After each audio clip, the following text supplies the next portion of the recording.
ہمیشہ آپ اپنے سے نظریں ہٹا کر یسوع پر نظریں لگا لیتے ہیں۔ اس سے کوئی فرق نہیں پڑتا کہ آپ گناہ گار ہیں، اس سے فرق پڑتا ہے کہ یسوع کتنا راست باز ہے۔ پھر ڈاکو اگلی بات کہتا ہے، وہ یسوع سے کہتا ہے جب تو اپنی بادشاہی میں آئے تو مجھے یاد کرنا، یعنی وہ یسوع سے معافی مانگ رہا ہے۔ تھوڑی دیر پہلے جب یسوع نے باپ سے درخواست کی تھی کہ ان لوگوں کو معاف کرے تو ڈاکو نے بھی یہ بات سنی تھی۔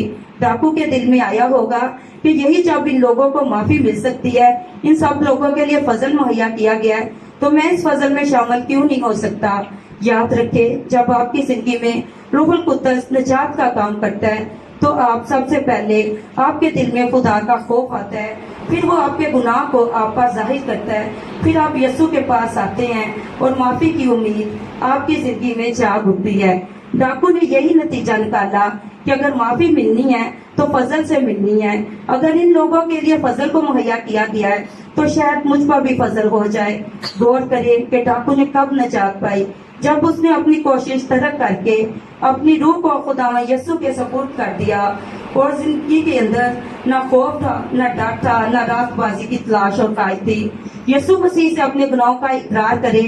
ڈاکو اس بات کو سمجھتا تھا کہ یسوع مسیح کی ایک بادشاہی ہے اور وہ یہ جانتا تھا کہ صلیب پر موت یقینی ہے، اور جب اس نے کہا کہ اپنی بادشاہی میں مجھے یاد کرنا، اس کا مطلب ہے کہ ڈاکو کا ایمان تھا کہ یسوع مردوں میں سے جی اٹھے گا اور بادشاہی کو قائم کرے گا۔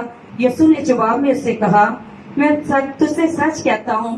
اس بات کا مطلب ہے کہ جو بات کہنے لگا ہوں اس بات کا یقین کرنا مشکل ہے، لیکن سچ یہی ہے کہ آج تو میرے ساتھ فردوس میں ہوگا۔ یعنی جیسے ہی ہم مرتے ہیں اس وقت خدا یسوع مسیح کے پاس چلے جاتے ہیں۔ درمیان میں انتظار کرنے والی کوئی جگہ نہیں، بلکہ ہم اس وقت خدا یسوع مسیح کے پاس ہوتے ہیں۔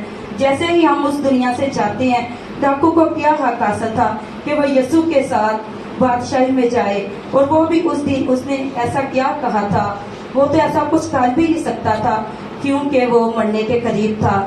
نجات آپ کی راست بازی کے ماحول کے سبب سے نہیں، بلکہ خدا پر ایمان رکھنے کے وسیلہ سے اور اس کے فضل سے اس نے مستقبل میں بادشاہی میں شمولیت کی درخواست کی تھی، اور یسوع نے اس کو اسی دن بادشاہی میں جگہ دی تھی۔ ہم بھی اس ڈاکو کی طرح ہیں اور خدا ہمیں بھی بچانا چاہتا ہے، وہ ہمیں بھی نجات دینا چاہتا ہے، اور اتنی جلدی نجات دینا چاہتا ہے۔ جیسے ہی ہم اس کے پاس آتے ہیں تو وہ کہتا ہے آج ہی۔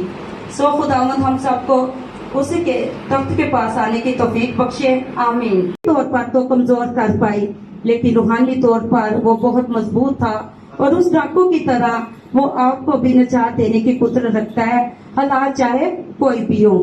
اب اگلی بات پر غور کرتے ہیں کہ دونوں ڈاکو یسوع کو لعن طعن کر رہے تھے، اور جو ڈاکو اس کے ساتھ مصلوب کیے گئے تھے اس کو لعن طعن کر رہے تھے۔ شروع میں دونوں ڈاکو اس کو لعن طعن کر رہے تھے، اس پر آوازیں کس رہے تھے اور اپنی بھڑاس نکال رہے تھے، اور دونوں میں سے کسی کو یقین نہ تھا کہ یہ خود کو اور ہمیں بچا سکتا ہے۔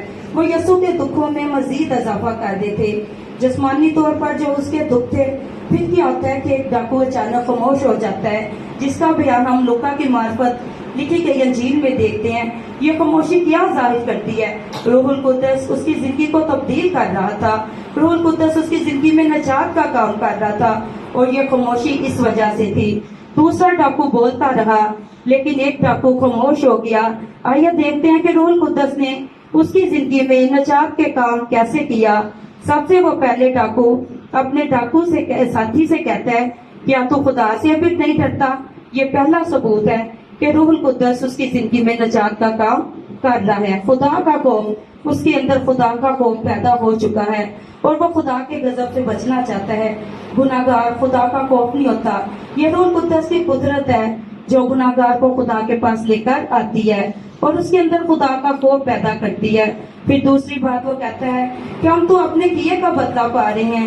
یہ دوسرا ثبوت ہے کہ روح القدس اس کی زندگی میں کام کر رہا ہے اور اپنے گناہ کا اقرار کر رہا ہے۔ اس نے اپنی حالت کا بالکل ٹھیک اندازہ لگایا ہے، مصرف بیٹے کی طرح۔ جب مصرف بیٹے نے اپنی حالت کا اندازہ لگایا تھا، جب اس کی آنکھیں کھلی تھی، جب ہمیں ہوش آتا ہے، ہماری آنکھیں کھلتی ہیں، تب ہمیں پتہ چلتا ہے ہم کتنے گناہگار ہیں۔ ڈاکو جانتا تھا کہ اس کی سزا واجبی ہے اور اس کو رحم کی ضرورت ہے۔ ہمارے گناہ کا اقرار ہی ہماری سچی توبہ کی نشانی ہوتا ہے۔ اس کے بعد وہ کہتا ہے کہ یسوع نے تو کوئی غلط کام نہیں کیا۔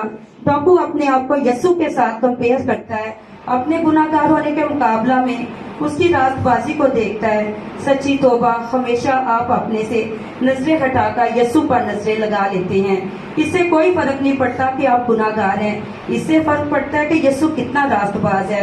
پھر ڈاکو اگلی بات کہتا ہے، وہ یسوع سے کہتا ہے جب تو اپنی بادشاہی میں آئے تو مجھے یاد کرنا، یعنی وہ یسوع سے معافی مانگ رہا ہے۔ تھوڑی دیر پہلے جب یسوع نے باپ سے درخواست کی تھی کہ ان لوگوں کو معاف کرے تو ڈاکو نے بھی یہ بات سنی تھی۔ ڈاکو کے دل میں آیا ہوگا کہ یہی جب ان لوگوں کو دو ڈاکوؤں کے درمیان ہی کیوں مسلوب کیا گیا۔ پہلی وجہ یہ ہے کہ یسایہ 53 باب میں جو آیت لکھی گئی وہ بات پوری ہو سکے کہ وہ آدمیوں میں حقیر و مردود، مرتے غمناک اور رنج کا آشنا تھا۔ لوگ اس سے گویا روح پوش تھے، اس کی تحقیر کی گئی اور ہم نے اس کی کچھ قدر نہ جانی، یہ بات پوری ہو سکے۔ اس لیے یسوع مسیح کو دو خطا کاروں کے درمیان مسلوب کیا گیا۔ لوگوں نے اس کو عام قیدی سے زیادہ اہمیت نہ دی، نہ اس کو بادشاہ مانا، نہ مسیح مانا۔ دوسری وجہ ڈاکو کی نجات کی یہ ہے جو ظاہر کرتی ہے کہ صلیب پر بھی اس کے پاس پوری طاقت، پورا اختیار اور پوری قدرت تھی۔ اس نے ڈاکو کو صلیب پر نجات دی۔ وہ کمزور نہیں تھا۔ جسمانی طور پر پطرس نے اس کا انکار کیا، اس کے شاگرد اس کو چھوڑ کر چلے گئے، اس کو عدالتوں میں پیش کیا گیا، عدالتیں اس پر کوئی وجہ ثابت کر نہ پائیں، پھر بھی اس کو صلیب دیا گیا، اس کے کوڑے مارے گئے، کانٹوں کا تاج اس کے سر پر رکھا گیا اور اس پر آوازیں کسی گئیں اور اس کو صلیب دے دیا گیا۔ کیا یہ ساری باتیں یسوع کو کمزور کر پائی؟ جسمانی طور پر تو کمزور کر پائی، لیکن روحانی طور پر وہ بہت مضبوط تھا اور اس ڈاکو کی طرح وہ آپ کو بھی نجات دینے کی قدرت رکھتا ہے، حالات چاہے کوئی بھی ہو۔ اب اگلی بات پر غور کرتے ہیں کہ دونوں ڈاکو یسوع کو لعن طعن کر رہے تھے، اور جو ڈاکو اس کے ساتھ مسلوب کیے گئے تھے اس کو لعن طعن کر رہے تھے۔ شروع میں دونوں ڈاکو اس کو لعن طعن کر رہے تھے، اس پر آوازیں کس رہے تھے اور اپنی بھڑاس نکال رہے تھے، اور دونوں میں سے کسی کو یقین نہ تھا کہ یہ خود کو اور ہمیں بچا سکتا ہے۔ وہ یسوع کے دکھوں میں مزید اضافہ کر رہے تھے۔ جسمانی طور پر جو اس کے دکھ تھے، پھر کیا ہوتا ہے کہ ایک ڈاکو اچانک خاموش ہو جاتا ہے، جس کا بیان ہم لوکا کی معرفت لکھی گئی انجیل میں دیکھتے ہیں۔ یہ خاموشی کیا ظاہر کرتی ہے؟ روح القدس اس کی زندگی کو تبدیل کر رہا تھا، روح القدس اس کی زندگی میں نجات کا کام کر رہا تھا، اور یہ خاموشی اس وجہ سے تھی۔ دوسرا ڈاکو بولتا رہا، لیکن ایک ڈاکو خاموش ہو گیا۔ آئیے دیکھتے ہیں کہ روح القدس نے اس کی زندگی میں نجات کے کام کیسے کیا۔ سب سے وہ پہلے ڈاکو اپنے ڈاکو سے ساتھی سے کہتا ہے، کیا تو خدا سے بھی نہیں ڈرتا؟ یہ پہلا ثبوت ہے کہ روح القدس اس کی زندگی میں نجات کا کام کر رہا ہے۔ خدا کا خوف، اس کے اندر خدا کا خوف پیدا ہو چکا ہے اور وہ خدا کے غضب سے بچنا چاہتا ہے۔ گناہ گار خدا کا خوف نہیں ہوتا۔ یہ روح القدس کی قدرت ہے جو گناہ گار کو خدا کے پاس لے کر آتی ہے اور اس کے اندر خدا کا خوف پیدا کرتی ہے۔ پھر دوسری بات وہ کہتا ہے کہ ہم تو اپنے کیے کا بدلہ پا رہے ہیں، اس میں ہوگا۔ شریعت گناہ کو اجاگر کرنے جبکہ مسیحیت گناہ معاف کرنے پر زور دیتی ہے۔ دراصل مسیحیت گناہ کے بیماروں کی دعا ہے۔ خداوند یسوع مسیح اپنی زمینی زندگی میں مسئول لینے والوں اور گناہ گاروں کے ساتھ میل ملاپ رکھتا تھا۔ اس نے اپنے روح اور کردار کے دفاع میں فرمایا کہ تندرستوں کو طبیب کی ضرورت نہیں بلکہ بیماروں کو۔ میں راست بازوں کے نہیں بلکہ گناہ گاروں کو بلانے آیا ہوں۔ ہمارا کلمہ نجات کا کلمہ ہے۔ میں تجھ سے سچ کہتا ہوں کہ تو آج ہی میرے ساتھ فردوس میں ہوگا۔ خداوند یسوع مسیح نے یہ بات جو دو ڈاکو اس کے ساتھ لٹکائے گئے تھے ایک سے کہی کہ تو آج ہی میرے ساتھ فردوس میں ہوگا۔ خداوند یسوع مسیح کو ڈاکوؤں کے ساتھ کیوں مسلوب کیا گیا؟ پہلا سوال تو یہ ہے نا کہ اسے ڈاکوؤں کے ساتھ کیوں مسلوب کیا گیا؟ کیا دونوں ڈاکو یسوع پر لعن طعن کر رہے تھے؟ اور جو تیسرا سوال ہے وہ یہ ہے، ان دونوں میں سے ایک نے نجات کیسے پائی؟ اور تو آج ہی میرے ساتھ فردوس میں ہوگا، اس کا مطلب کیا ہے؟ یہ کلمہ نجات کا کلمہ ہے۔ یہ یسوع مسیح کے منہ سے نکلنے والا دوسرا کلمہ ہے۔ آئیں اس بات پر غور کرتے ہیں کہ یسوع کو دو ڈاکوؤں کے درمیان صلیب کیوں دیا گیا تھا۔ یسوع کے دنیا کے آنے سے 700 قبل پہلے ایک پیشن گوئی کی گئی تھی جو یسایہ